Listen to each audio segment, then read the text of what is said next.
Hello, नमस्ते all of you. मैं रजी लामा, एक योग टीचर और एक योग स्टूडेंट। आज का हमारा टॉपिक है स्नोरिंग, खराटे। देखिए, जब ये खराटे भयानक रूप ले लेता है, बिगड़ जाता है, तो एक बीमारी का रूप ले लेता है जिसे हम कहते हैं स्लीप एपनिया। स्लीप एपनिया में भी हमें खराटे आते हैं, पर वो कैसे होते हैं? उस खराटों में हमारी सांस थोड़ी देर के लिए रुकती है, पर जब स्लीप एपनिया जैसी बीमारी हो जाती है उसमें ज्यादा देर तक के लिए सांस रुकती है और फिर एकदम अचानक आती है। ठीक है, तो उसमें हमें डॉक्टर क्या देते हैं? एक मशीन देते हैं और एक मास्क देते हैं जो हमें रात को लगा के सोना पड़ता है, क्योंकि हमारी मजबूरी बन जाती है, क्योंकि हमारे शरीर में पूरी मात्रा पे ऑक्सीजन नहीं पहुंच रहा है। खराटों में भी हमारा यही होता है। इसके अगर हम कारण की बात करें दोनों के, तो सबसे पहले तो ओबिसिटी, मोटापा इसका कारण माना गया है। पतले लोगों को भी खराटे आते हैं, पर ज्यादातर माना गया है कि मोटे लोगों को ही खराटे की प्रॉब्लम होती है। और एक प्रॉब्लम, अगर किसी की नाक की हड्डी बढ़ी हुई है, टॉन्सिस है, तो भी खराटे आ सकते हैं। दूसरी तरफ अगर हम बहुत थके हुए हैं किसी दिन और हम बहुत स्ट्रेस में हैं, तब भी हमें खराटे आ सकते हैं। वो सीन है कि भाई कभी कभार वाला है कि अगर आप बहुत थके हुए हैं या फिर आपको स्ट्रेस है किसी दिन, तो खराटे आ जाते हैं। फीमेल में, महिलाओं में सबसे बड़ा कारण माना गया है डिप्रेशन और टेंशन के कारण उनको खराटे आते हैं। अब इसको हम खत्म कैसे करें और दूर कैसे भगाए हम अपने आप से कि हम स्नोरिंग जो हमें होता है या फिर स्लीप एपनिया की प्रॉब्लम है, उसके लिए हम योग के दो अभ्यास करने जा रहे हैं। पहला हम करेंगे सिंहासन और दूसरा हम करेंगे उज्जयी प्राणायाम। तो सबसे पहले हम करते हैं सिंहासन, यानी हमको शेर की तरह करना है। उसके लिए पहले हम बैठेंगे वज्रासन पे। जिनको घुटनों पे दर्द है वो वज्रासन पे ना बैठे, वो सिंपल बैठ के, जैसे क्रॉस लेग में हम बैठे थे वैसे भी बैठ के कर सकते हैं। ठीक है, ये आपको लेग ओपन करना है। देखिए, इसमें आपके टोज मिले रहेंगे और जो आपकी एड़ियां हैं वो खुली रहेंगी। ठीक है, जितना आप ओपन कर सकते हैं। हाथों को इस तरह से लेना है, रखना है। ठीक है, हाथ आपके सीधे रहेंगे, मुड़े नहीं रहेगी, कमर सीधी रहेगी।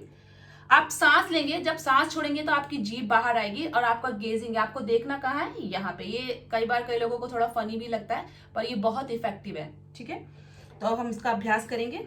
कमर सीधी, हाथ सीधे, सांस भरेंगे,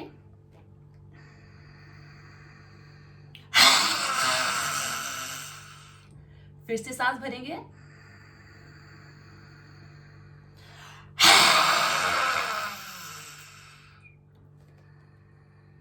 ये अभ्यास आप 3 से 4 बार करेंगे। उसके बाद हाथों को ऐसे रब करेंगे और यहाँ पे आराम से। ठीक है, 3 से 4 हफ्ते के बाद जब आपकी प्रैक्टिस अच्छी हो जाए इसमें, तो फिर आप 5 से 6 बार भी कर सकते हैं, पर स्टार्टिंग में आप कोशिश करिए कि 4 या 5 बार ही करें। अब हम करेंगे उज्जयी प्राणायाम। उज्जयी प्राणायाम में जब हम सांस लेंगे और सांस छोड़ेंगे तो हमारे इस एरिया में फ्रिक्शन होगा। ओबिसिटी के कारण हमारा गला जो है, देखिए, नेक छोटा हो जाता है। ठीक है, और हम सांस नहीं ले पा रहे हैं, अंदर से नस कंप्रेस हो रही है, दब रही है और हमारी नसें अंदर से कमजोर हो चुकी हैं, तो हमको उज्जयी प्राणायाम करना है उसके लिए। अब हम ये कैसे करेंगे, इसको सिखाने के लिए मैं आपको एक तरीका बताती हूँ कि आप मुंह खोल के इसका पहले अभ्यास करिए कि आपको फ्रिक्शन होना कहाँ चाहिए, वो आपको पता होना चाहिए। देखिए, सांस मुंह खोल के नहीं लिया जाता है, पर आपको मैं सिखाने के लिए बता रही हूँ। जब आप सांस लेंगे तो इस तरह से यहाँ फ्रिक्शन होना है। सिर्फ सांस लेना और सांस छोड़ना नहीं, यहाँ पे घर्षण आपको महसूस करना है। तो आप थोड़ा सा मुंह खोलेंगे,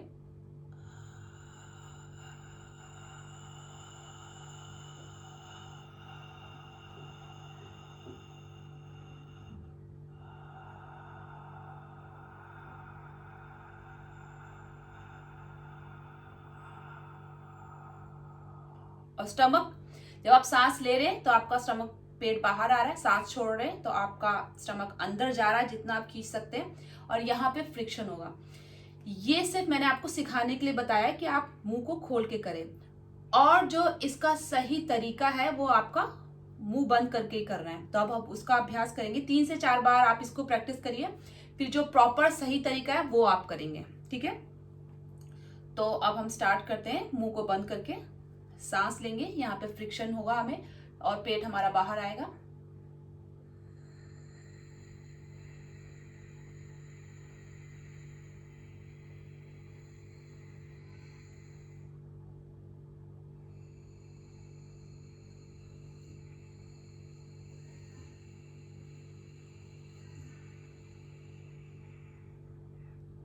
एक बार और करेंगे, सांस लेंगे,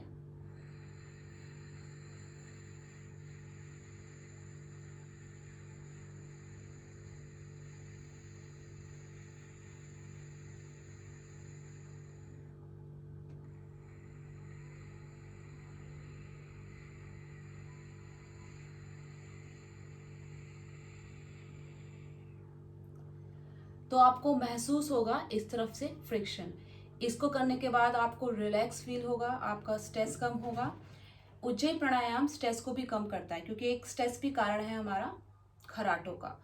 तो ये आप सही कर रहे हैं या गलत कर रहे हैं, थोड़ा सा कंफ्यूजन अगर आपको हो तो आपको देखना है अपना स्टमक मूवमेंट, यानी सांस ले रहे हैं तो पेट बाहर, सांस छोड़ रहे हैं तो पेट अंदर। सिर्फ सांस ही नहीं चल रही है आपकी, और यहाँ पे घर्षण फ्रिक्शन महसूस हो रहा है इस एरिया पे।